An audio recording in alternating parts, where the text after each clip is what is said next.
देखिए, मैं सबसे पहले रेखा गुप्ता जी को बधाई देती हूँ और शुभकामनाएं देती हूँ। जब रेखा गुप्ता जी का नाम अनाउंस किया गया तो मैं सीधा 30 साल पीछे चली गई। 2025 में हैं अभी हम, और 1995 30 साल पीछे गई। तब हमारे पास मोबाइल नहीं हुआ करते थे। एल्बम होती थी, एल्बम खोजी, उसमें से एक तस्वीर खूबसूरत जिसमें मैं अध्यक्ष पद का चुनाव जीती थी NSUI से, और रेखा गुप्ता ABVP से सचिव पद जीती थी, और दोनों ने मिलकर शपथ ली थी। वो वही तस्वीर है। उम्र हमारी 20 साल थी उस समय। तो शपथ ली हम लोगों ने, एक साथ मिलकर काम किया।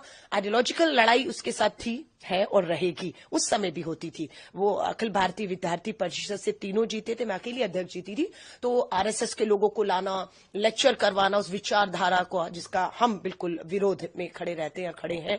हम गांधीयन को, आइडियोलॉजी के लोगों को लाकर हमारे अपना लड़ाई जो है, एक संघर्ष रहता था। लेकिन मुद्दों पर जब बात आती थी तो रेखा और मैं, एक अंडरस्टैंडिंग होती थी कि दिल्ली के मुख्यमंत्री मदन लाल खुराना जी हैं और देश के प्रधानमंत्री कांग्रेस से PV नरसिम्हा राव जी थे, तो सेंट्रल यूनिवर्सिटी है तो मिलकर करते हैं। तो हमने मिलकर काम भी किए।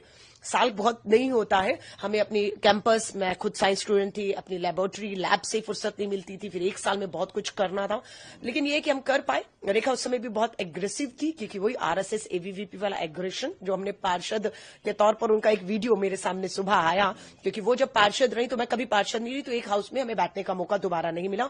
मैं जब विधायक हुई 2015 से 20, तो वो विधायक नहीं थी, तो सदन में भी बैठने का, विधानसभा भी मौका नहीं मिला।